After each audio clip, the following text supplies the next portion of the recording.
football, the stakes are higher, the consequences more serious and grave. Each of you, as far as enemy intelligence is concerned, is a walking book of information. To drop your guard for a split second may cost you your life and the life of your fellow soldier. You can put this down as an unshakable rule, that to underestimate the enemy intelligence is fatal. It is the responsibility of every one of you to safeguard military information under combat conditions. Let us for a moment look at some of the men of the 27th Division as they prepare to move up to the front. Orders have been given them to... Just one moment. You there! Yes, you with the bayonet in your hand. Hey, what the... Cut it out. Cut what out? Come on now, take that camera out of your bag. What's a... Come on now, come on. You heard what I said, take it out. Well, that's a good boy.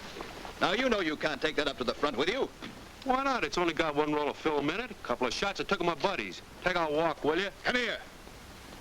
If you should be captured with that camera in your possession, the enemy would learn that we're going to start a big major offensive in a few days. What are you talking about? Just from developing my one roll of film? Will you stand still for a moment? You took a picture of Johnny Higgins, didn't you? Yeah. How'd you know? When that picture is developed, the enemy will see something more than Higgins. In the background, they'll see a pretty big formation of tanks. So what? It's no military secret that we've got tanks? Maybe the tanks aren't, but their formation is a very valuable secret. Oh, the formation, huh? The enemy knows that tanks are never massed to such an extent near the front unless an immediate offensive is planned. Yeah. Now, that's what they could learn from your harmless picture of Johnny Higgins. Gee, I never thought of it that way. Yeah, of course you didn't. You were spending all your time thinking of ways to fool the sergeant. All right, so I made a mistake. When your life and the lives of all your comrades are at stake, it's no longer a mistake, but a crime. And a crime as serious as murder. Remember that. Okay, I heard you. Wise guy. Well, Morgan, got anything to leave behind? Huh? Leave behind? Oh, yeah, my camera. Glad you came across with it, Morgan. I knew you had it. Just wanted to see if you'd give it up yourself. That's a fine way to talk. Why, you don't think I'd take that camera up to the front with me, do you? Well, if stuff like that got in the hands of the enemy, why, it's a crime, that's what it is. Sergeant, I'm surprised at you.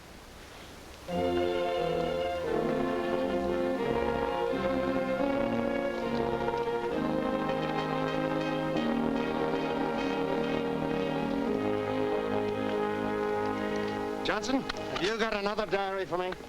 Oh, heck, Sergeant. This is the fourth one of these you've taken away from me. I just started this one. You know regulations, Johnson. These are all sent to rear echelon. You can get them back later. Yeah, but there's no secrets in here.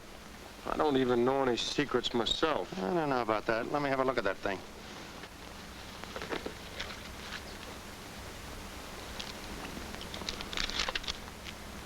I've never seen so much activity in this area. 2 new outfits moved in last night, and everybody seemed to think that we will all be moving up soon. There must have been plenty doing in the front last night. There's been a steady stream of casualties coming back for several hours. Understand we're going to have a new division commander, General Riley. I've been hearing a lot about him, and everybody seems pleased. You don't know any secrets. Well, if you were captured with this thing in your pocket, Johnson, the enemy would know as much about this side of the front as we do. They could piece this information together with what they have. They'd know where our greatest strength is, who our officers are, and where our lines are weakest from casualties. It'd be a crime to take this into action. I'm sorry, Sarge. Yeah, Sarge?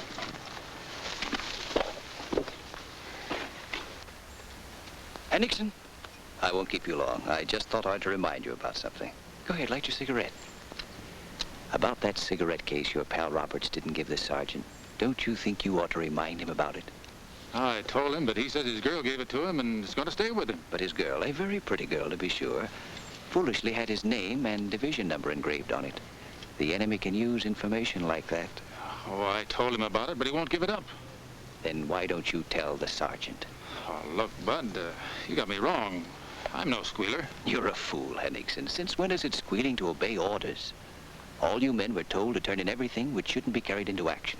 That means whatever you have and whatever you know anyone else to have. If that's squealing, then it's the kind that might save Robert's life for him. It's the kind of squealing Roberts ought to learn to appreciate. I'm sorry. I'd like to oblige, but I can't do anything like that. I guess there are other ways. Talking to me? I wasn't, but I am now. Look, Robbie, I think you better turn that cigarette case into the Sarge till we get back. Huh, not on your life. But it's got a division number engraved on it. No can do. You heard me. Turn it in. Hey, what is this anyway? Now, look, Robbie, you wouldn't want me to beat you up on a nice sunny day like this, would you? I don't think you're kidding. Frankly, I'm not. Well, in that case, how can I do it with my neck in your hands? Hey, hey, Sarge! Sarge, you forgot to give you something. On their way into action, some of them possibly into the hands of the enemy as prisoners of war. But the rest of the outfit won't have to worry.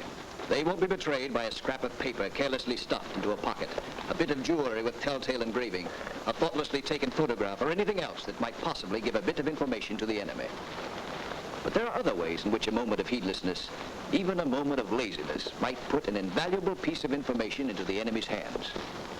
As the infantry advances, so does the artillery move guns forward to beat back the enemy or support an attack. One battery is set up in a long row of trees relatively near the front. The spot has been carefully chosen, and as soon as the guns are in position, they are carefully camouflaged. There will be no glint of metal here, no unnatural shadow to be spotted by an enemy observer from the air. The ammunition dump is located in a nearby grove of trees close to a road. This position also will be carefully camouflaged. When the whole job is finished, an aerial view discloses nothing. Even a close view from the air shows absolutely nothing. Yet the battery's 4 guns are right along here, and the ammunition dump is exactly here. All 4 gun crews can reach the dump along this route without ever leaving cover, and ammunition trucks can reach the dump along this route. This is an almost perfect job of placing and camouflaging artillery. But unfortunately, it's a long way around from number 1 gun to the dump. That is, it's a long way to walk and still keep under cover.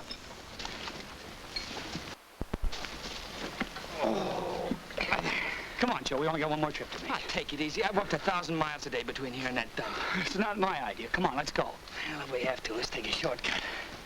I'm going to get across that field. Hey, wait a minute. You know the orders. We're supposed to stay under cover. Ah, don't be a sucker. There's nobody around this. See, give your legs a break. Come on. Oh, Joe. Come on.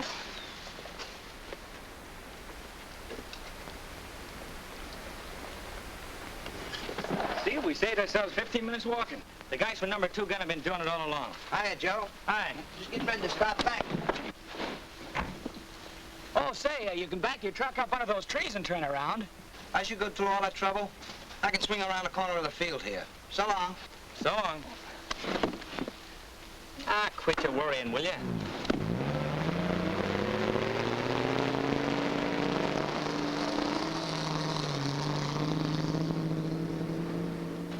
We can go over the same way we came. There isn't an enemy airplane within 100 miles of here. That's right. There isn't an enemy airplane within 100 miles. Today. But tomorrow and the next day. There was nobody in sight when the enemy airplane did fly over. But that airplane did take pictures. The enemy always makes complete and periodical photographs of the area opposite its front. The picture taken today will be compared with one taken of the same area last week. At first glance, the 2 photographs seem to be identical. But a magnifying glass shows there have been several changes in the terrain since the first photograph was taken. This second picture shows a faint path from number 2 gun to the ammunition dump. It also shows another path where Joe took his shortcut, and it shows a track in the corner of the field where the driver turned around to save himself a few seconds. Enemy intelligence can deduce only one thing. Those paths must lead someplace. Between the times the 2 pictures were taken, something was moved into that row of trees and into that grove. The enemy doesn't have to see Joe. The enemy has already seen the track that Joe made, and that's enough.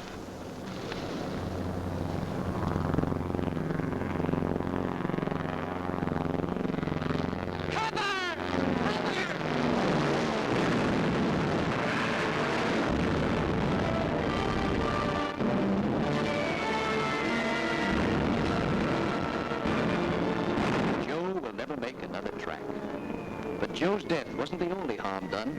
A battery of 4 guns was destroyed with all the crews. And the fact that that new battery had been moved into position gave the enemy a hint of the attack that the battery was supposed to support. The rules of camouflage discipline must be observed without question. Don't make unnecessary paths that will give away the position of something which has been properly camouflaged. Don't commit murder through carelessness. There were some men in the last World War who forgot these things. Hello. Yeah, there were lots of us that forgot. Most of us are here. We didn't mean anything by what we did. We didn't sell information to the enemy. We didn't have any secret meetings with spies. We just forgot. I remember that spring of 1918 very well. The Jerrys had been having pretty much their own way in the San Marcel sector. And they just about cut our 23rd Division to pieces. So we were sent up to reinforce what was left of the outfit. Everybody knew we were going to have a big push someday soon. Well, word got around that we were to move up in 2 days. So we decided to have our last chance at nightlife. I naturally headed for the nearest place to wet the inside of my neck. Giving information to the enemy was the furthest thing from my mind. But I had a few drinks, and I was pretty proud of my outfit. We've been waiting 3 weeks for a chance to get in a fight up here. Fight? You guys in the 49th wouldn't know a fight if you saw one. But we'll show you. You wait till the day after tomorrow when we get a real crack at those Jerrys. Say, we'll be into John Bray before they know what hit them. You'll see something from the 76, huh? How do you like that guy? I had a buddy there that night, a fella from the 41st Infantry. He hadn't been in town 15 minutes before he found himself a girl. I don't even remember what her name was. But Tom didn't know there was anybody else in town. What's the matter? All of a sudden, you don't talk to me anymore. Nothing's the matter. I was just thinking, I guess. I may not be seeing you after tonight. Not seeing me? But I live so close here. We could see each other all the time. Yeah, I know, but I won't be here. You see, we're moving up in the morning. I'll be back, of course. But just in case, I'd like you to have something. I've carried it as kind of a good luck piece. Here.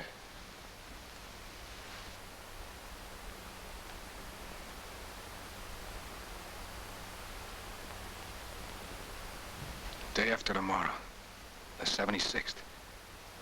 We're moving up in the morning. I think I'd let them shoot me, rather than willingly give information to the enemy. So would Tom. What? Well, I don't know how these things happen. I guess nobody ever does. But they do happen. Within 24 hours, the enemy intelligence had learned a number of interesting things. From the little bit of boasting that I did, they learned that the 76th Division was moving into the sector opposite them. They knew that the 49th was moving into the same area. And they knew that these outfits were going to attack on the following day. Nobody knows how they got this little keepsake either. But they did. And from it, they knew that the 41st was in one of the reinforcing divisions. Already, the enemy knew our approximate strength and what we planned to do with it. You can guess what happened. We did attack, just when I thought we would, just when the enemy knew we would. The whole thing was smashed in about 2 hours. The 76th, the outfit that I was so proud of, was almost wiped out. And some of the others were cut up pretty badly. It's still on my conscience. I only talked a little bit, but it was too much. Don't you do it. Don't talk. Don't be careless, even about little things. There's some other fellas here that can tell you more about that.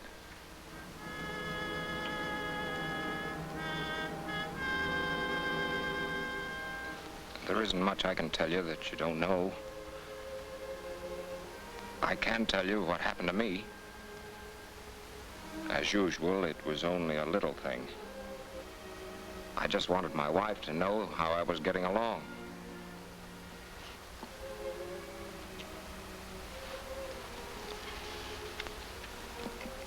Writing to Alice? Yeah. She raises Cain if I don't write at least once a month. Give her my regards. All right. Oh, and tell her if she sees Nan to say that I'm all right. Sure, I will.